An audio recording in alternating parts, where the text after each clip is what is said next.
بسم اللہ الرحمن الرحیم وبہ نستعین اما بعد۔ عزیزان گرامی، آپ جانتے ہیں کہ اہل بدعت کس قدر شدت پسند لوگ ہیں۔ انہوں نے نہ صرف جماعت مسلمین بلکہ ان کے مذہب کے علاوہ، ان کے مسلک کے علاوہ جتنے بھی فرقے ہیں، جتنے بھی لوگ ہیں اور جتنی بھی جماعتیں ہیں، خاص کر کے وہابی اور دیوبندی، ان کے اوپر تو انہوں نے شدت سے کام لیا ہے۔ ان کے اوپر انہوں نے کفر کا فتویٰ لگایا، بلکہ ان کے اعلیٰ حضرت نے کفر کا فتویٰ لگا دیا ہے۔ تو آپ جانتے ہیں کہ مفتی منیب الرحمن یہ اہل بدعت کے یعنی رضا خانیوں کے مفتی اعظم ہے۔ یہ ان کو اپنے سربراہ مانتے ہیں، اپنا بڑا مانتے ہیں، سب سے بڑا انہی کو یہ لوگ مانتے ہیں اور رتبہ اور مقام دیا ہوا ہے۔ لیکن مفتی منیب الرحمن ایک معتدل پسند انسان ہے اور معتدل مزاج کے حامل ہے۔ وہ ہر مسلک کے رہنماؤں کے ساتھ اٹھتے ہیں، بیٹھتے ہیں، کھاتے ہیں، پیتے ہیں اور مجلسوں میں ان کا آنا جانا لگا رہتا ہے۔ خصوصاً علماء دیوبند کے یہاں وہ تشریف ضرور لاتے ہیں۔ آپ نے برہا دیکھا ہوگا، چند تصویریں آپ کے سامنے لگائی جا رہی ہیں، آپ اس تصویر پہ غور کیجئے کہ مفتی منیب الرحمن بریلویوں کے سربراہ مفتی اعظم یہ کس طرح سے علماء دیوبند کے ساتھ ملاقات کرتے ہوئے نظر آ رہے ہیں، ان کے ارد گرد بیٹھتے ہوئے نظر آ رہے ہیں، جلسے میں اور اسی طرح اسمبلی میں، اسی طرح مختلف مواقعات میں۔ تو اتنا ہی نہیں، کھانا پینا اٹھنا بیٹھنا صرف اتنا ہی نہیں، بلکہ علماء دیوبند کی امامت میں انہوں نے اپنی نماز ادا کی ہے۔ جی ہاں، آپ اس تصویر کے اندر دیکھ سکتے ہیں کہ مفتی منیب الرحمن کس طرح سے علماء دیوبند کی امامت میں، ان کی اقتداء میں اپنی نماز ادا کرتے ہوئے نظر آ رہے ہیں۔ تو آپ بتائیے، ایک طرف ان کا قول و عمل، مفتی منیب الرحمن کا قول و فعل ایک طرف اور اعلیٰ حضرت کا فتویٰ ایک طرف۔ اعلیٰ حضرت نے کیا کچھ لکھا ہے اس فعل کے بارے میں، اس عمل کے بارے میں، کہ کوئی اگر وہابیوں کے ساتھ اٹھتا بیٹھتا ہے، دیوبندیوں کے ساتھ تعلقات قائم کرتا ہے، ان کے پیچھے نمازیں پڑھتا ہے، تو ان کا کیا حکم ہے، آئیے جانتے ہیں۔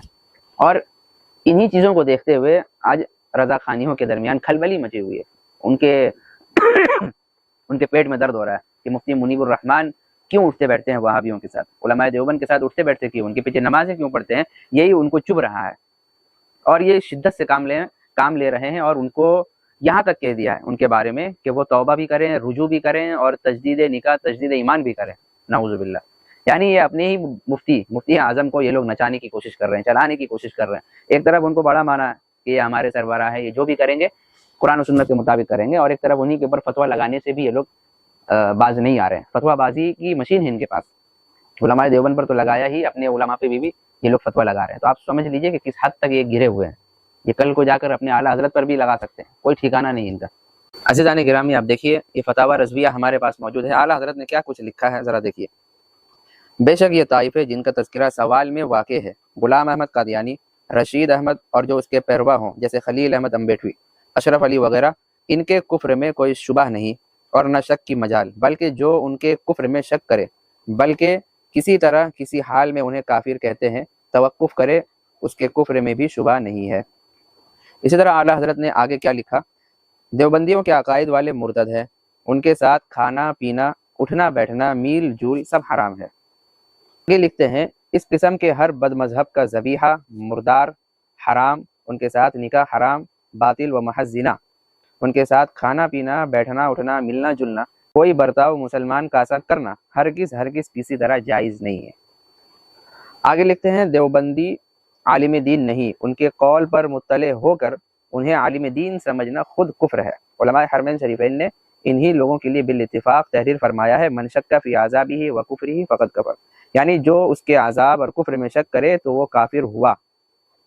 آگے لکھتے ہیں جیسے یہ معلوم ہو کہ دیوبندیوں نے رسول اللہ صلی اللہ علیہ وسلم کی توہین کی ہے، پھر ان کے پیچھے نماز پڑھتا ہے تو اسے مسلمان نہ کہا جائے گا، کہ پیچھے نماز پڑھنا اس کی ظاہر دلیل ہے کہ اس کو مسلمان سمجھا، اور رسول اللہ صلی اللہ علیہ وسلم کی توہین کرنے والے کو مسلمان سمجھنا کفر ہے۔ اس لیے علماء حرمین شریفین نے بالاتفاق دیوبندیوں کو کافر و مرتد لکھا۔ عزیزان گرامی، آپ نے فتویٰ کا مطالعہ کر لیا کہ اعلیٰ حضرت نے کیا کچھ لکھا ہے دیوبندیوں کے بارے میں، نہ جانے کیا کیا لکھ دیا کہ کھانا پینا حرام، اٹھنا بیٹھنا حرام، یہ تک لکھ دیا، اور نماز پڑھنا، اس کے پیچھے نماز پڑھنے کو صحیح سمجھنا گویا بد مذہب کو مسلمان سمجھنا، ایسا انہوں نے لکھا ہے۔ تو اب بتائیے کیا مفتی منیب الرحمن کھانا پینا نہیں کر رہے ہیں؟ کر رہے ہیں، کھانا پینا بھی کر رہے ہیں، اٹھنا بیٹھنا بھی ہو رہا ہے، نمازیں بھی پڑھ رہے ہیں، تو کیا وہ فتاوی رضویہ سے واقف نہیں ہے؟ کیا وہ فتاوی رضویہ کا انہوں نے مطالعہ نہیں کیا؟ کیا وہ فتاوی رضویہ کو سمجھے نہیں ہے یا فتاوی رضویہ کو جانتے نہیں ہیں؟ ایسا نہیں ہے، بلکہ آپ سے زیادہ وہ سمجھتے ہیں فتاوی رضویہ کو۔ آپ سے زیادہ، کیونکہ آپ نے جب ان کو اپنا بڑا تسلیم کر لیا ہے تو پھر ان کے عمل بھی آپ کے لیے حجت ہونا چاہیے. آپ کو ان کے اوپر اعتماد رکھنا چاہیے کہ ہمارے بڑے، ہمارے سربراہ جو بھی کام کر رہے ہیں وہ عین قرآن و سنت کے مطابق ہے. اچھا دوسری بات یہ کہ مفتی منیب الرحمان بھی جانتے ہیں کہ فتاوی رضویہ میں اعلیٰ حضرت نے کیا کچھ گھول کے پلانے کی کوشش کی ہے اور جھوٹا فتویٰ لگایا. اس میں فتوے کی کوئی بات ہی نہیں ہے. حکم کفر اتنا عام ہو گیا ہے کہ یہ اہل بدعت ہر ایک کو کافر، ہر ایک کو مرتد کہتے ہوئے نظر آتے ہیں. کیا یہ اتنا سستا فتویٰ ہے کہ آپ ہر ایک کے اوپر لگا رہے ہیں؟ تو مفتی منیب الرحمان جس نہج پہ ہے وہ جانتے ہیں کہ کیا شریعت میں کیا مسائل ہیں، کیا حکم ہے اور کس طرح سے رہنا ہے. لیکن یہ شدت پسند لوگ ہیں، یہ کبھی بھی اتحاد کی بات نہیں کریں گے. بلکہ غلطی ان کی نہیں ہے، غلطی تو ان کے اعلیٰ حضرت کی ہے کہ انہوں نے ان کے گلے میں جو رسی ڈال دی ہے اور جو توق ان کے گلے میں ڈال دیا ہے، یہ فتوے کی بندش میں آ گئے. یہ چاہ کر بھی کسی سے اتحاد نہیں کر سکتے، یہ ان کی مجبوری بن گئی ہے. یہ اہل بدعت کی مجبوری بن گئی ہے کہ یہ چاہ کر بھی علماء حق سے اتحاد نہیں کر سکتے. بتائیے جس مسلک میں اتنی پابندی، وہ کھا نہیں سکتا، پی نہیں سکتا. حالانکہ یہ سب تو قرآن کریم میں کافروں کے بارے میں بھی یہ آیتیں نہیں اتری کہ آپ ان کے ساتھ کھا پی نہیں سکتے، آپ ان کے ساتھ اٹھنا بیٹھنا نہیں کر سکتے. بتائیے دنیا میں کون ایسا آدمی ہے جو اپنے ماتھے پہ لکھ کے گھومتا ہے کہ میں دیوبندی ہوں، میں وہابی ہوں؟ آپ کیسے پہچانیں گے یہ دیوبندی ہے؟ آپ کیسے پہچانیں گے کہ یہ وہابی ہے؟ تو آپ بس میں سفر کر رہے ہیں، آپ کے بغل میں کوئی وہابی بیٹھا تو آپ کافر ہو جائیں گے، اہل بدعت تو ہو جاتے ہوں گے ان کے فتوے کے مطابق. نہ جانے انہوں نے کتنے ہی وہابیوں کا، دیوبندیوں کا سلام کا جواب بھی دیا ہوگا، اور ان کے فتوے کے مطابق ان کا نکاح بھی ٹوٹ جاتا ہے سلام کا جواب دینے سے. تو اسلام اتنا تنگ مذہب نہیں ہے کہ آپ کسی دیوبندی کے ساتھ بیٹھ گئے تو آپ ایمان سے نکل گئے. وہابی کے سلام کا جواب دے دیا تو شادی شدہ کا نکاح ٹوٹ گیا ہے نا، ان کے پیچھے نماز پڑھ لی تو آپ کافر اور مرتد ہو گئے. اتنا تنگ مذہب اسلام نہیں ہے، بلکہ رسول اللہ نے خود کافروں کے ساتھ میل جول کیا ہے، اٹھنا بیٹھنا کیا ہے، کھانا پینا کیا ہے، ان کو اپنے سینے سے لگایا. تو اگر آپ گرچہ اپنے مزاج کے مطابق ہمیں کافر سمجھتے ہیں، اپنے گمان کے مطابق، تب بھی اٹھنا بیٹھنا حرام نہیں ہو سکتا. کیسے ہو سکتا ہے؟ تو اللہ تعالیٰ آپ لوگوں کو سمجھ دے. اور آپ جو اپنے بڑے پہ فتویٰ لگا رہے ہیں نا، تو یہ آپ کو کسی دن بھاری پڑنے والا ہے. اللہ تعالیٰ قیامت کے دن آپ لوگوں سے حساب و کتاب لے گا کہ آپ نے علماء حق کے متعلق جو زبان درازی کی اور جو فتویٰ کی جو مشینیں آپ نے چلائی ہیں، اس کا حساب دینا ہوگا. اور یہ بات بھی یاد رکھو کہ جو بلا وجہ کسی پر کفر کا فتویٰ دیتا ہے اور در حقیقت وہ کافر نہیں ہے، تو یہ کفر کا فتویٰ ایسا ہے کہ کفر اس کی طرف واپس لوٹ کر آتا ہے، رجوع کرتا ہے. تو یاد رہے جس کو آپ نے کافر کہا اور جس کو آپ نے کفر کا فتویٰ دے دیا جس پر، اور اگر وہ حقیقتاً کافر نہ نکلا تو یہ کفر کا فتویٰ آپ کے اوپر لوٹ کر آ رہا ہے. تو اس کفر کے فتوے میں آپ خود ملوث ہو رہے ہیں.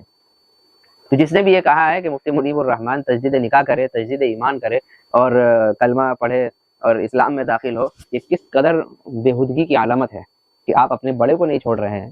عزیزان گرامی، مفتی منیب الرحمان جو یہ کام انجام دے رہے ہیں، وہابیوں کے ساتھ، علماء دیوبند کے ساتھ اٹھنا بیٹھنا جو کر رہے ہیں، کھانا پینا، ان کے پیچھے جو نماز پڑھ رہے ہیں، اس کی بنیادی وجہ یہ ہے کہ وہ بھی جانتے ہیں کہ علماء حرمین شریفین نے اپنے فتوے سے رجوع بھی کیا ہے اور علماء دیوبند کے عقائد کو عین قرآن و سنت کے موافق بھی قرار دیا ہے.